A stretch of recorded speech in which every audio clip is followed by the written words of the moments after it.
Shri Ganesha Sharada Gurubhyo Namaha Ramaya Ramabhadraya Ramachandraya Vedhase Raghunathaya Nathaya Sitaya Pataye Namaha.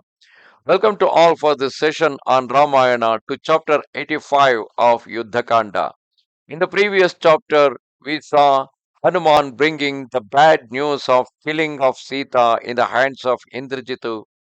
Believing that to be true, Rama fell unconscious, and Lakshmana tried to console him with soothing words in order to wake him up, otherwise, he might even give up his life, knowing that Sita is now dead.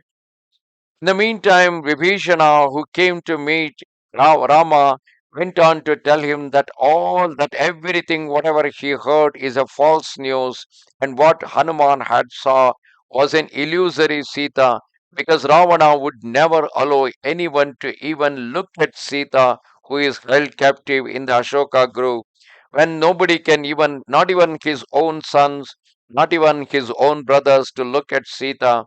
How can Indrajithu can bring Sita and ill-treat her with his weapon? Such a thing can never happen because Vibhishana know about the mindset of Ravana regarding Sita.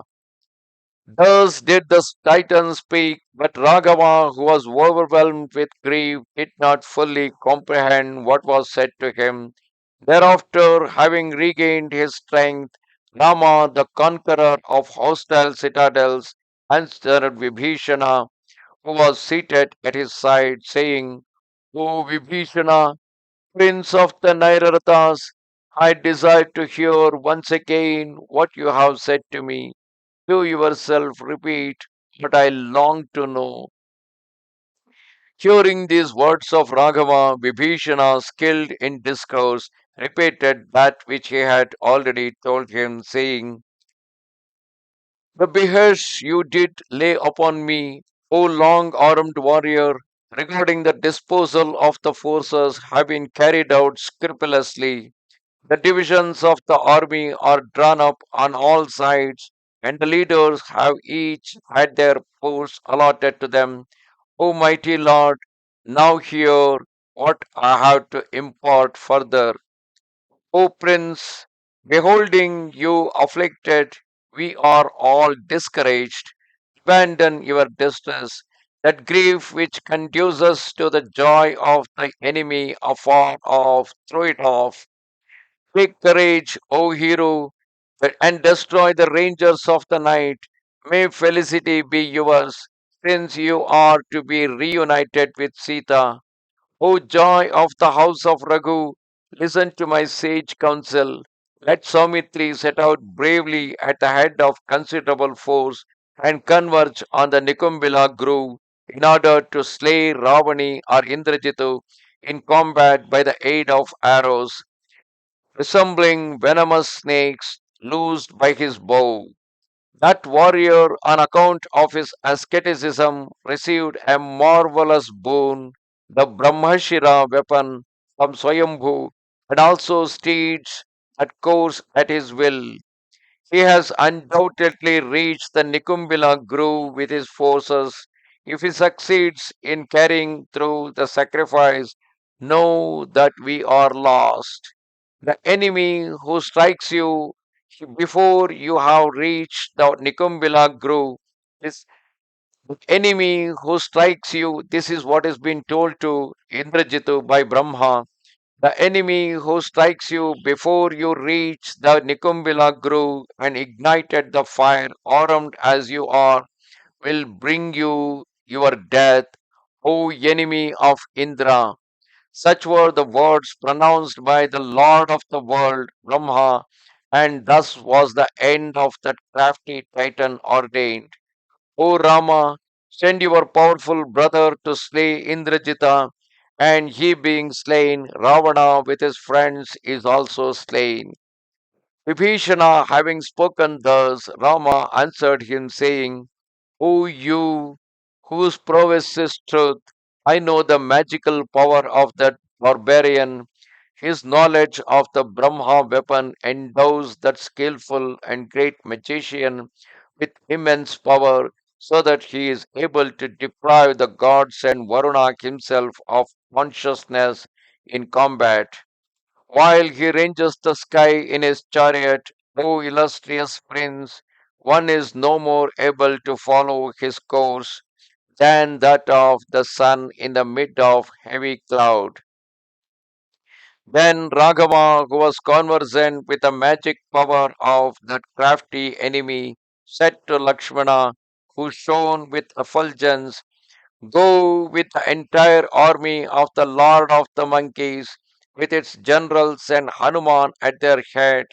O Lakshmana, take the army of the bears with their leader Jambavan and destroy the Titan possessed of the power of magic. This magnanimous Night Ranger will follow you with his ministers in order that you may fall upon that master of illusion. Hearing these words of Raghava, Lakshmana of redoubtable courage, who was accompanied by Vibhishana, took up his rare bow, the foremost of all, then donning his mail, furnished with a sword and arrows, and full of joy, addressed him thus. Today the arrows loosed by my bow will having pierced Indrajithu will lay Lanka waste as herons ravage a lotus pool. This very day the shaft speeding from my bow will pierce the body of that barbarian. Having spoken thus to his brother, the illustrious Lakshmana, eager to slay Indrajithu, departed with all speed, and having paid obeisance to the feet of his elder brother and circumambulated him, he set out for the Nikumbila grove, the place of sacrifice where Ravani was to be found, followed by Vibhishana, Prince Lakshmana, burning with courage, with the good wishes of his brother, hastened away. Then Hanuman, at the head of countless monkeys, and Vibhishana, with his counselors, speedily followed in his wake, while the great host of monkeys threw themselves in his train. Lakshmana beheld the forces of the king of the bears stationed in the way. Thereafter, Sumitra's son, the joy of his friends, having already covered a great distance, observed the army of the king of Titans arranged for battle and bow in hand. That conqueror of his enemies, the joy of the house of Raghu, coming upon that skilful magician, prepared to enter into combat with him in conformity with Brahma's ordinance, and that prince who was full of ardor, as was accompanied by Vibhishana, the valiant Angada, and also the son of Anila Hanuman. Thereafter, Lakshmana, as one entering into darkness, penetrated into the ranks of the countless enemy host that was exceedingly formidable, blazing with its glittering weapons, and shaded by its dense rows of mighty chariots with their standards. Thus come to the end, chapter 85 of Yuddha Kanda in Ramayana. Namaste Sharada Devi Kashmira Puravasini Twamaham Prarthaye Nityam Vidya Danancha Dehime. Goodbye.